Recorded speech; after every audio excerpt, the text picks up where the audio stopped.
he's going to miss 3 to 6 weeks. So you're going to need to pick up Tyler Lockett if he's out there.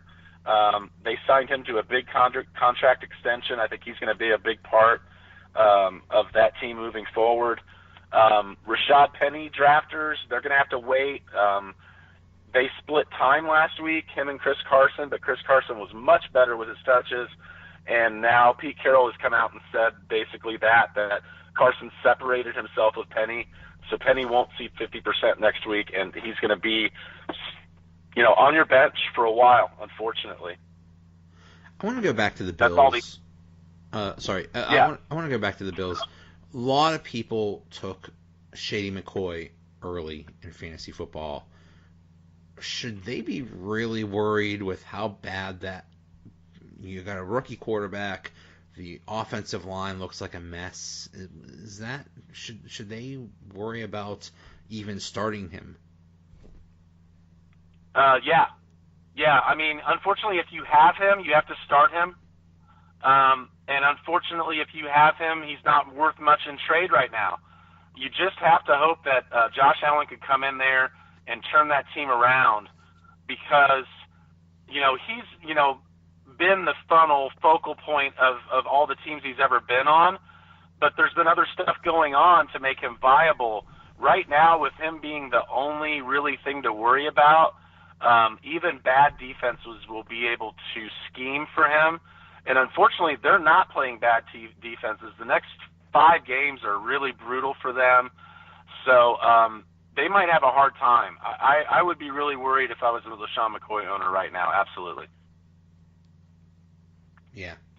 There's other running backs last week that put up stinkers that I'm not worried about. I'm not worried about Zeke. He scored, but he had a really mild game. Next week he plays the Giants at home, and the Giants gave up a lot of yards to Leonard Fournette before he went down, and then a lot of yards to T.J. Yeldon. So I think Zeke bounces back. David Johnson is kind of in a LeSean McCoy situation right now because that team is so bad that they do have Larry Fitzgerald. Sam Bradford did not look that good, so I think that we'll see Josh Allen, the other Josh, sooner. I don't think I would be as worried if I was a David Johnson or Zeke owner at all. Kareem Hunt, I'd be somewhere in the middle. I don't know what to say about him right now. He had a really off week, and Mahomes needs to target him more in the passing game. Spencer Ware went in there. He only had 3 carries, but he averaged like 10 yards per carry. And Kareem Hunt only averaged like 3 yards per carry. And he'll get a chance to bounce back next week. That Steelers game will probably shoot out. So I think he'll be okay too. The stinkers from last week that I would be worried about big time would be Derrick Henry and LeSean McCoy, big time. Those other guys I think will be fine. Yep. So we talked about the Titans. Dion Lewis, they played Miami. That was a very long game, the longest game in NFL history. They had to take 2 long breaks for that hurricane. I think that game ended up being 9 hours. And one thing I haven't heard anybody talk about on Twitter or any analyst talk about is the effect of a 9-hour game, on and off game, on a NFL body, that you get loosened up, you warm up, then you stop, your body tightens up again, then you got to play again. There's another delay, back and forth. That game lasted so long. Delaney Walker took a big injury. There was also a big injury to Miami in that game. I think that negatively impacts that team. I think those teams will both be gassed this week. And the Titans play Houston, division opponent, and Houston's going to be probably pissed off after getting beat by New England so bad. And Miami plays at the Jets, and the Jets really put it to Detroit at Ford Field. Now they're at home. They've got some confidence. They've got some swagger. They've got their rookie quarterback that looked great after he threw that pick. Kind of reminded me of Kareem Hunt last year. He fumbled that first ball and then shook it off and had a great game.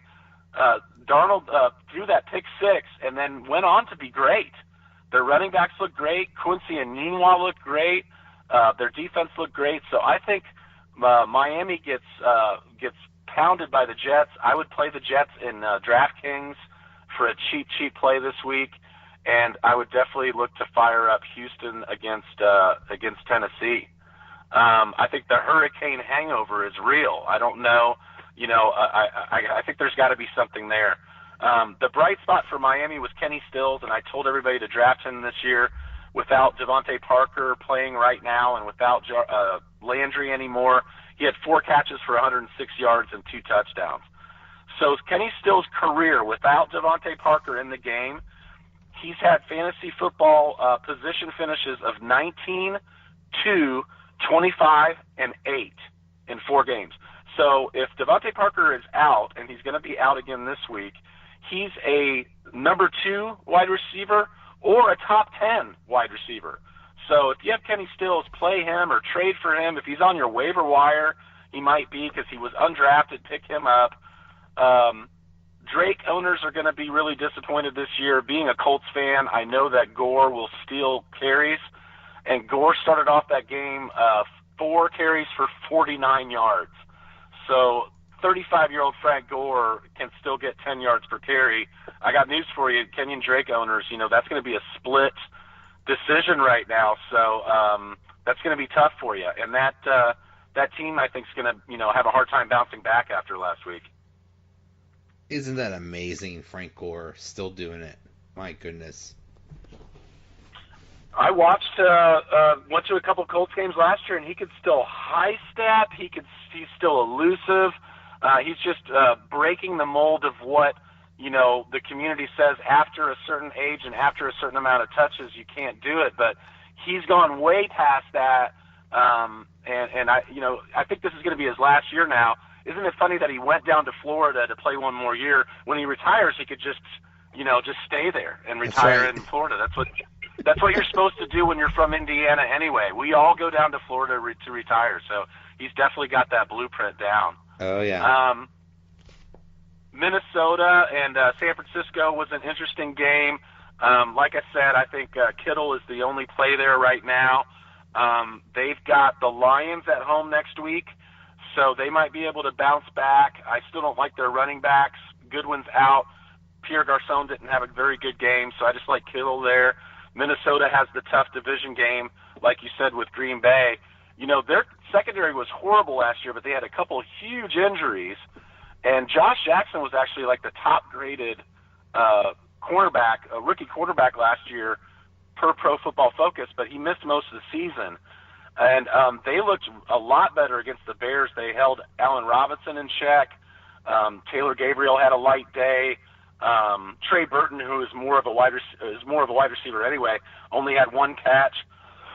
So I think Minnie might have a tough week, but Kirk Cousins is definitely a great player for them. And Kyle Rudolph scored, and Stephon Diggs scored last week. Adam Thielen had 6 catches for 106 yards. So I think they're all going to be great. Obviously, you're playing all those guys in fantasy, but I think they might have a little bit of a come-down game. We'll just have to see how Aaron Rodgers does. If it's more Deshaun Kaiser, then that could be, all bets are off. Minnesota might go in there and win, but that'll definitely be a tough division game. But if you have Minnesota players in fantasy, I think you're going to be in good shape. If you have San Francisco players, except for George Kittle, I think you're going to be looking elsewhere. Should people be worried about the Lions, or was that just an anomaly? Traditionally, Stafford starts off the year good, and he didn't. But, you had to go back to 2013 to find the last time he's thrown 4 interceptions. So that's definitely not going to happen again anytime soon. But Matt Patricia just didn't do a very good job at calling the game.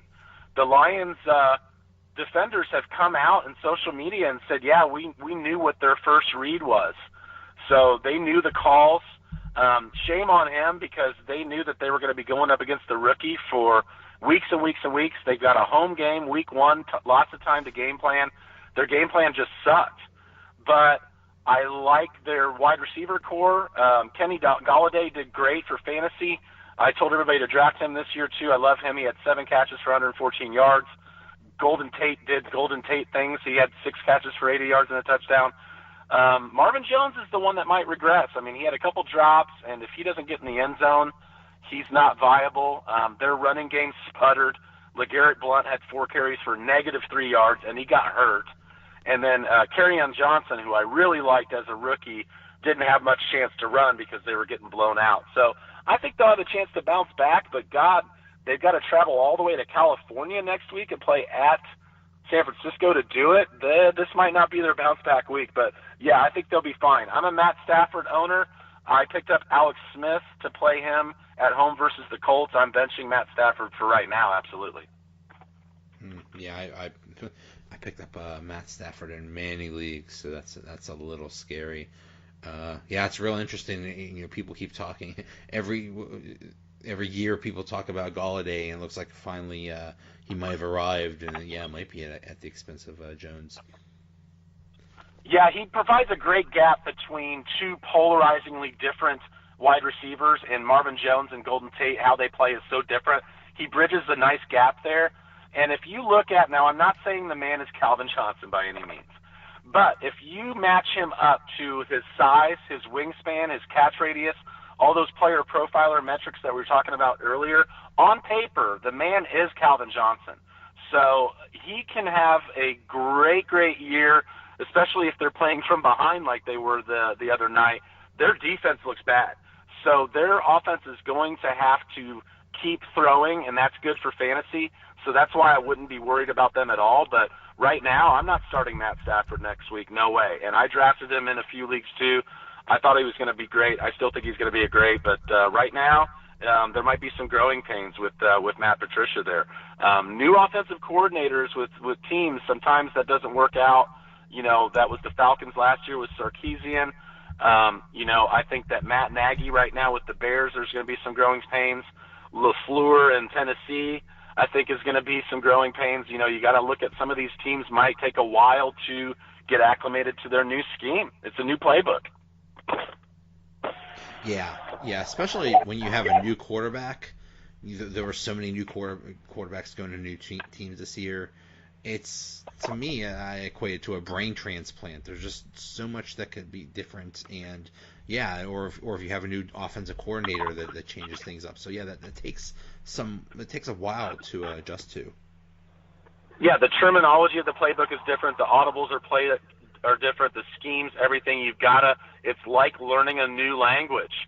And if you're a fantasy owner and you've got a start-sit decision, take the guy that's on the team that has an established coach, an established offensive coordinator.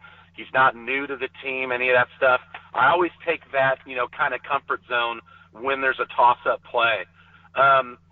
Houston and New England, Watson looked really bad, and I think Watson needs Will Fuller. If you think about it, those 5 games that he played last year, he had Will Fuller in all those games. Will Fuller had an amazing, 7 touchdowns and 28 catches. He's that deep threat. Right now he has a hamstring. He's still not practicing, and a speedster with a hamstring is bad news, and I think that spreads the defense out. Watson loves throwing that deep ball. Shout out to Will Fuller from Notre Dame here in Indiana, by the way. But he might miss again this week, and I think Watson really needs him back. Look for him to maybe struggle until he gets that blanket. I mean, you would think that Nuke, DeAndre Hopkins is a security blanket, and yes, he is, and he did fine. He had 8 catches for 86 yards. But I think that Watson really likes that deep play, and I think he was missing out not having him. Lamar Miller had 4.9 yards per carry, so I think he's a great play right now. He's the only game in town. Deontay Foreman is out on the PUP right now. He's missing 6 weeks. So Lamar Miller owners should be happy to play him. And obviously, if you have DeAndre Hopkins, you're fine. You're playing him. But the guys that drafted Watson so high, and I warned people against drafting him so high, I think he'll finish outside of the top 10 fantasy quarterbacks this year, which means if you're in a 10-team league and he's your starting quarterback, there's somebody on the waiver wire that's better. And I really, truly believe that, especially right now, early in the season without Will Fuller. A little scary. Yeah, I've seen Watson go pretty high. Okay. Yeah, some people drafted him really high. Yeah. New England, Brady does Brady things. He threw 3 touchdowns, no problem. Gronk does Gronk things. He did 106 yards and a touchdown. Chris Hogan owners aren't happy.